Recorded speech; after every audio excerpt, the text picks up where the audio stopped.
I've been working on my game for a minute now, and although I enjoy the independence and control over the direction of the development, sometimes I wish I had a teammate, a coworker, a bro, someone to delegate some of the workload to. For example, I really dislike organic modeling, so the idea of making characters and plants makes my skin crawl. I can do it if I have to, but it's something I'd avoid if possible. I'd also like to avoid stuff like marketing and social media BS, or making a website. Is that still a thing? Do indie devs make websites for their games? I guess in a way it's nice to have a publisher because they usually take care of that side of the process. For a nice slice of the pie, of course. The thing with solo game development is that you have to constantly jump from one task to another. One week you might be modeling and texturing, and the next you're coding to actually implement the thing that you spent time modeling and texturing. It's actually less of an issue the more frequently you switch between tasks. The problems start when you spend a month or 5 on one aspect of development, like coding, then a couple of months on something completely different, like modeling and texturing, and then switch back to coding. By then, I've forgotten most of what I did and I have to spend a few days just getting reacquainted with everything. And there's no way to prevent this from happening, at least in my experience. The only thing I can think of is to work on either the code or the visual side for as long as possible. Ideally until it's nearly complete, if that's even possible, before switching tasks. But I don't think that's realistic. Alternatively, you could switch tasks frequently, not working on one thing for more than a few days, but that seems like fragmented work. Do you remember when you had to use a defrag software to speed up your HDD? I'm glad that's in the past. Anyway, I would blow my brains out if I had to specialize, especially in modern AAA game development. It takes several weeks just to model and texture a single character. But I guess the trade-off is that it's a lot less stressful because that's your main responsibility, and you're familiar with the process. I couldn't do just one thing forever, like modeling characters or cars, even if it's a lot quicker when making a retro game. I think there's a nice middle ground though. If you're an artist, you should team up with a programmer, and vice versa. You'd still have plenty of variety in the stuff you do to prevent feeling burnt out. Not having a bro also means you have no shoulder to cry on, no one to pat you on the back or give you life-altering pep talks like, "You can do it, chief."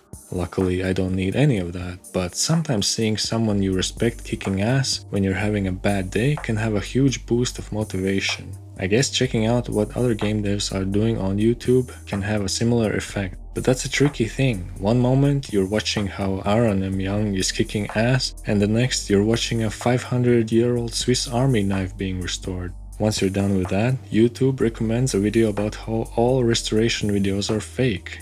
Good job, algorithm. Good job. And before you know it, you're watching some conspiracy theory videos about how aliens built the pyramids. Or is it just me? I've noticed that the longer I spend time on Twitter, the more hardcore stuff is recommended to me. It starts off fine with kittens and puppies, but then suddenly I'm getting recommendations for riots and road rage. I guess the algorithm has figured out when I'm about to leave and desperately wants to keep me there by showing me garbage like that. I've been thinking a lot about how social media can be very bad for the brain, so its use should be limited to work-related stuff only, but that's a topic for another video maybe.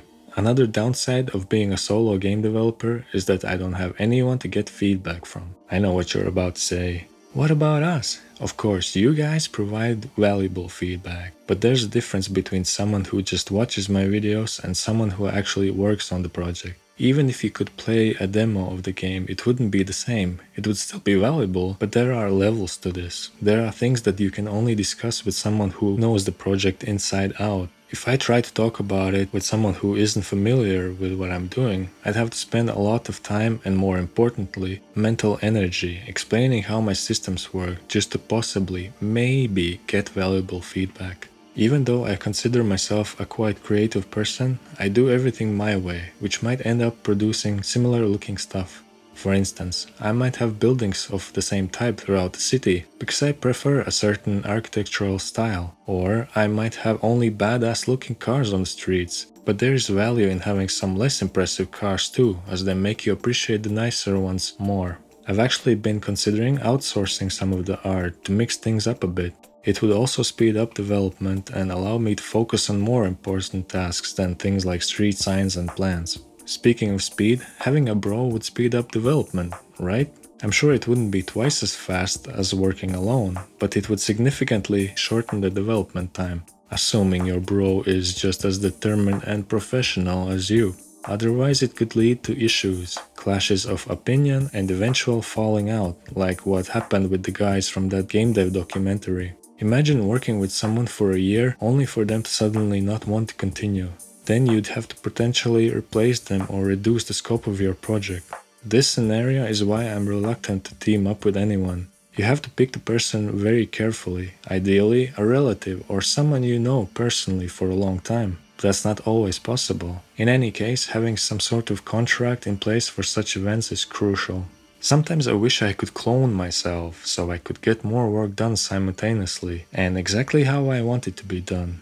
Then I'd make more clones and rule the world. Or not. Have you ever wondered what the world would be like if everyone in it were exactly like you? Me neither. Even with all the disadvantages mentioned, I'm not looking for a teammate, so please don't message me about that. I will finish my game on my own, and depending on how it does financially, I might consider it for my next project. Besides, there are way more pros than cons to solo game development. For example, creative freedom. If I wanted, I could turn my heist game into an alien zombie shooter with multiplayer. But I'm not going to, because that would be stupid. But I could. And maybe I will. I can work whenever I want, on whatever I want, for however long. This can be risky if you're not disciplined enough. My rule is that I can work on whatever I want as long as it's something I need to do eventually anyway. For example, my game doesn't need a user interface at the moment, but if I wanted to work on it, I could. I wouldn't start making spell particles just for the hell of it, because I couldn't use them in my game. In my experience, this is a great way to avoid burnout.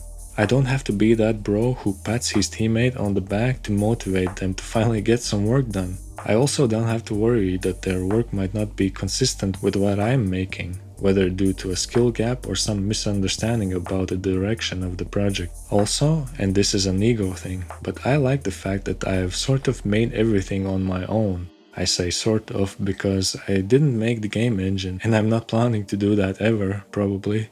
I also use plugins made by other people, but still. Do you know that meme where a guy does everything? I want to be that, at least for this game. And of course, I get to keep all the bread. Well, most of it. Though, teaming up with someone might result in a much bigger loaf. Bread.